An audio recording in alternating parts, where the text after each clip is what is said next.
Welcome back, I'm Ryan from Bluewood Gaming, and today I'm taking a look at Assassin's Creed Origins. Now, I know this video's kind of late, but I wanted to actually play through the entirety of the story. I wanted to get to level 40, do pretty much all of the activities that I could do in a timely manner, and as of now, the only things that I really haven't done is gone after some of the collectibles, and finished off some of the things like the arenas, and then then I still have some of the side missions to do. But besides that, I've done pretty much everything in the game. So here's my thoughts on playing about 70-ish hours of Assassin's Creed Origins.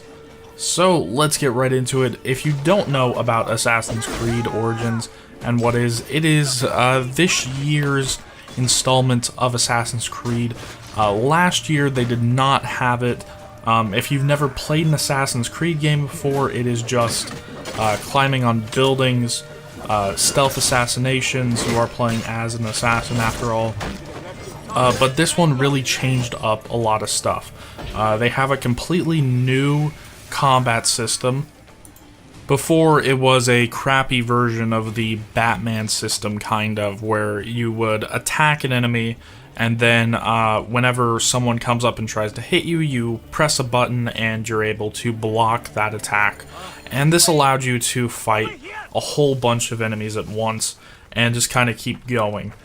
They switched it up in this. You now have an actual block button. You have an actual shield that you press with a button and bring it out. Then you have a light attack and a heavy attack that you can do, and it's a bit more of a standard fighting system. I've heard it's a knockoff of the Legend of Zelda Breath of the Wild combat system, but since I've not played Legend of Zelda, I can't really call it that. But overall, I did actually like the fighting system. I found it kind of reminiscent of Dark Souls, and I employed a lot of the same tactics that I used in Dark Souls in Assassin's Creed, and it worked out just the same, and I actually got pretty good results out of it like that. And transitioning a little bit, speaking about difficulty, many reviewers haven't brought this up, but I found this game to be way too easy. I played it on hard difficulty because there's easy, medium, and hard. I played on hard, found it too easy, so what I decided to do is I found that there are weapons in this game with the cursed ability, which what it does is it takes 2/3 of your health and just completely gets rid of it. If you look down at the bottom of the screen, you will see that there's one white bar and two like red filled in bars. That is my health, and those two red bars are the health that Curse took away from me, and in return of that, I get 200% extra damage for that weapon that I've cursed on. So I made both of my, I got two melee weapons that are cursed because you can have two melee weapons. I'll get more into that here in a minute. But I was able to kill enemies a lot quicker, and I had a bit more of an actual risk of dying because I only had 1/3 of my health. So this just let me kind of play my sort of style a bit quicker, and I could do more focusing on dodging, and then I could get in like 2 or 3 quick hits, and that would down an enemy. And so that's just the way that I decided to play. But most people won't be playing like that, because this is a very dangerous play style to play in this game. Now moving on to actual items and equipment and whatnot. This is another thing that changed drastically from the old versions of Assassin's Creed. Now, the last version of Assassin's Creed that I played was Black Flag, which was 4 or so years ago. But back before, in the old Assassin's Creed games, there was no like upgrading weapons and whatnot. There was just acquiring new weapons and using them how they were, and there was a set amount of weapons. You could go to your hideout and really see those weapons all over the walls and whatnot, and it was cool to kind of collect those so that you could see them in your armory and whatnot. But this game took the approach of giving you a ranked weapon system, or a rarity weapon system, with common, uncommon, rare, and legendary. And it just started throwing a ton more loot at you, and individual pieces of loot kind of lose their luster because you're given hundreds of pieces of weapons and bows and whatnot. And so one particular piece doesn't have anything memorable really about it. And this time around, some people were scared because Assassin's Creed this year has loot boxes in it. Now, granted, you can only buy them with in-game currency, but you can directly buy in-game currency with premium currency that you can only buy using real money. So it's essentially just another step in the process of paying money for loot boxes. And people were worried that they'd mess up the kind of rarity system so that you wouldn't get very many legendary items unless you bought loot boxes. And thankfully, the loot box system in this game is not bad. I've never bought an actual loot box with money. I did buy a few just to try them out with some in-game money, and of the 3 that I actually bought, I got all 3 of them were not legendary items, so that was kind of something. And every single day you can actually do a quest from the person who sells loot boxes, and you'll get a free loot box every day for doing that quest. But still, that's not the best way to actually get legendary items. Throughout my entire playthrough, about 70 hours or so, without counting duplicates, I ran across 12 legendary bows, 21 legendary melee weapons, and 3 legendary shields. And those were all given as quest rewards. So the game doesn't skimp out on giving you legendary items. And counting duplicates, that's another. I sold maybe 5 to 10 duplicates. So on top of that, you were given a good number of legendaries. And actually, after like the 5 or so hour mark in the game, I had legendary melee weapons, a legendary bow, a legendary mount, a legendary outfit, and I didn't really use anything that wasn't a legendary after that point. And this actually leads to a problem that I haven't heard many other people talk about, and that is, once you get legendary items, there's really no point to the rest of the items that you pick up, because legendary items can always be upgraded to your current level, and so they're always going to be the best thing that you have to pick from. And so after that like 5-hour mark in my game, 80% of the loot that I was given really just didn't matter to me. I just sold it for currency. And speaking about currency, because you're able to directly buy in-game currency with premium currency, people thought, oh, they're going to slow roll the amount of currency that you get. And it does actually kind of seem like that in the beginning and throughout the game. Somewhat, not actually. Every time that you go and loot a chest or something, you will be usually given between 3 and 6 drachma, which is the in-game currency. Thankfully, though, you were given tons and tons of chests, so while you are given it in small increments of 3 to 6 drachma, going through a tomb or something, you might be given 150, 200 drachma, and overall, that's not really that much, but throughout my 70 or so hours of playing, I've probably picked up and used about 70 or 60 to 70,000 drachma. Which, to put that in perspective, the most expensive mounts that you can buy are about 6,000 drachma.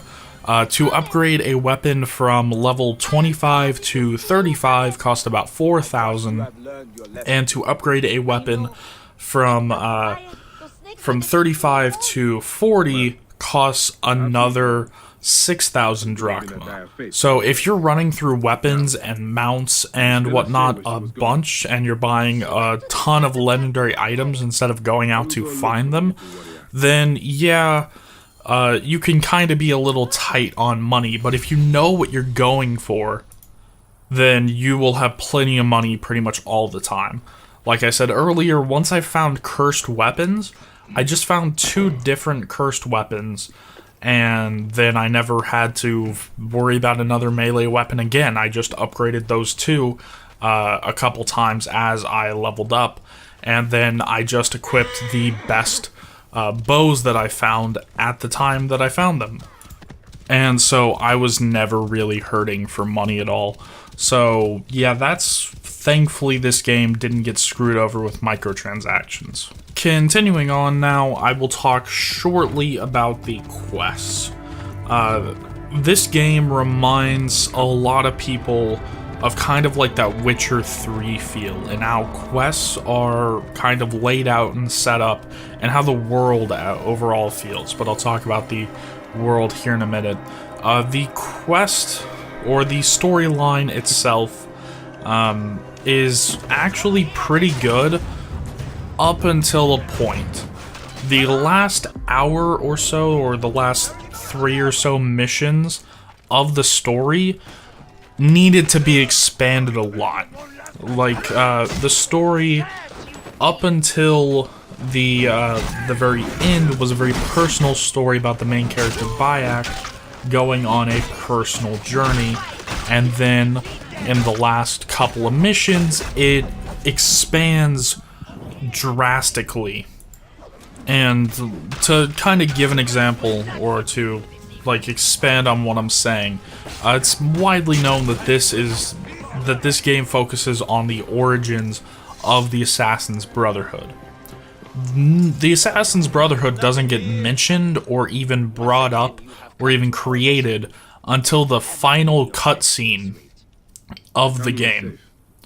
The final cutscene is where all that story actually takes place. So in the final cutscene, after the final mission, the cutscene's like 10 minutes long, is giving us exposition, is giving us,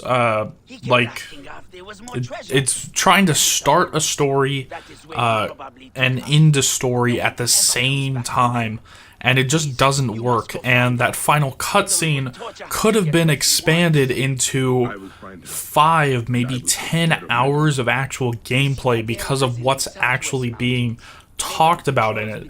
But no, it's just summed up in a 10-minute cutscene. And so the story overall is great up until those final missions. So going on to the side quests in the game, there's a ton of side quests in this game.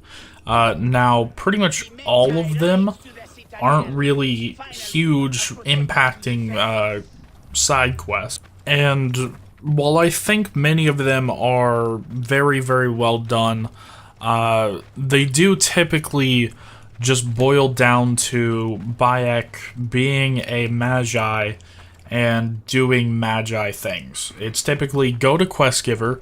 Questgiver says bad guys are doing bad things in this area, so either go kill someone or go rescue someone, and then that person will either tell you to go kill someone else or go rescue somebody else.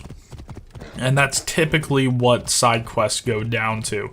Occasionally it's go investigate an area and look for someone. Some of them actually don't have that much of fighting, but other ones are just simply go assassinate this person. And so while I think the side quests work in this game, they aren't exactly groundbreaking or anything. And there is one other thing that you can do that isn't a quest or side quest. There are different area things that you can do. Like, there's many different enemy encampments around the world that you can find. Once you go to those enemy encampments, you kill either 1 or 2 captains, you kill the commander, and you gather or you loot somewhere between 1 to 4 special loot boxes in the area, and those special boxes will have just a random weapon in them. And the commander will also drop a random weapon, and each of the captains will drop a random weapon. So, yeah, it gives you a bunch of chances to get something good. But there are dozens of those. I think I've probably hit 20, 30 of them, if not more. Then there are also 3 very special things that you can do in the world. Now, I'm not going to go into too much detail about these because I don't want to spoil anything, but there are 2 separate arenas in the game. There's kind of like the lower level arena that you're supposed to do around level 25 or so. Then there's the high level arena that you're supposed to do around level 35 to 40.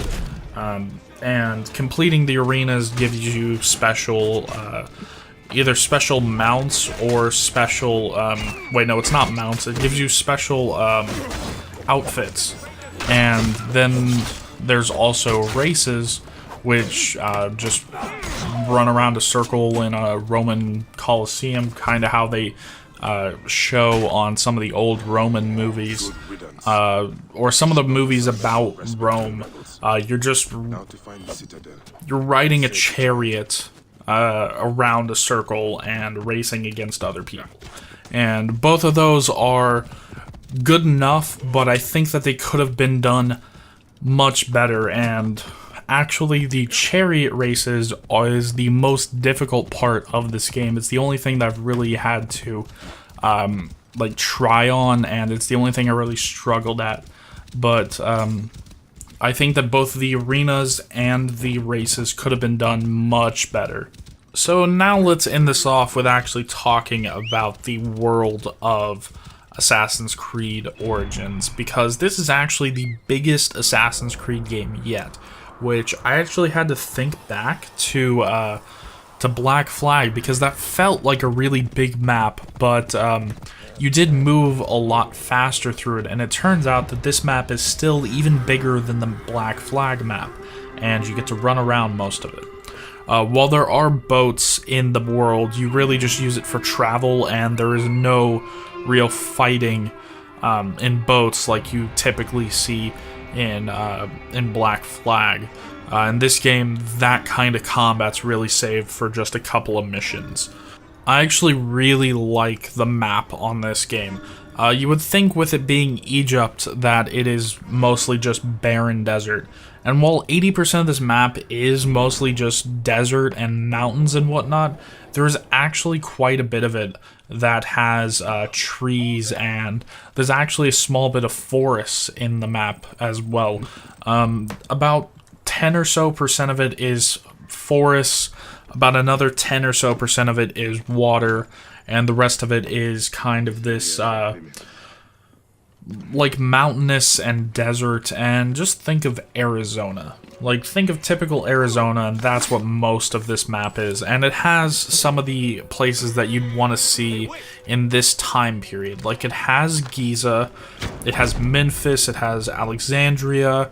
I don't want to spoil some of the other places that you might go to, but some of the places that you kind of would want to think of in ancient Egypt is there.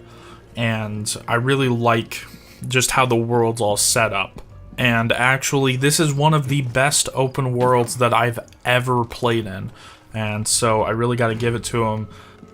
I just hope that the next Assassin's Creed game has a world that is as good and fleshed out and as filled as this one. Although there are areas in it where it is just barren and empty, it's supposed to feel that way for most of those areas. And when you're actually in a city or something, you feel like there's something that you can do almost around every corner. So it works. It is one of the best maps that I've seen in an open world game. So now let's actually go on to my final thoughts and whether or not you should buy this game, because this review is kind of going on a little bit longer than most of my regular ones. Now, before I actually bought this game, I was quite worried. They came out that there was loot boxes in the games. Then they kind of pushed that down with, oh, you can only buy it with in-game currency. Then we found out the kind of stuff that's going to be in the store. things like actual weapons, things like outfits and stuff like currency and time savers, and you can buy pretty much anything that you want using real world money in the store. And then we thought back to Assassin's Creed Unity and how buggy it was, and we were wondering if this game was going to be buggy.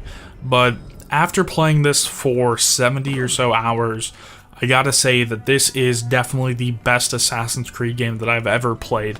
And if you are even somewhat of a fan of Assassin's Creed, I would definitely say go out and pick this up. It is definitely worth the play. If you're not a fan of Assassin's Creed type games, though, the overhauls and changes that they made will not make you a fan of this Assassin's Creed game, as it's still an Assassin's Creed game. They didn't change the whole thing. So if you didn't like the previous ones, then you're probably not going to like this one either. And actually look out near Christmas, because this game might make it on my top 10 games of the year list. That's how good this particular Assassin's Creed game is. So that's going to be it for this. Remember, I'm Ryden from Blue Gaming, and as always, I'll see you guys in the next one.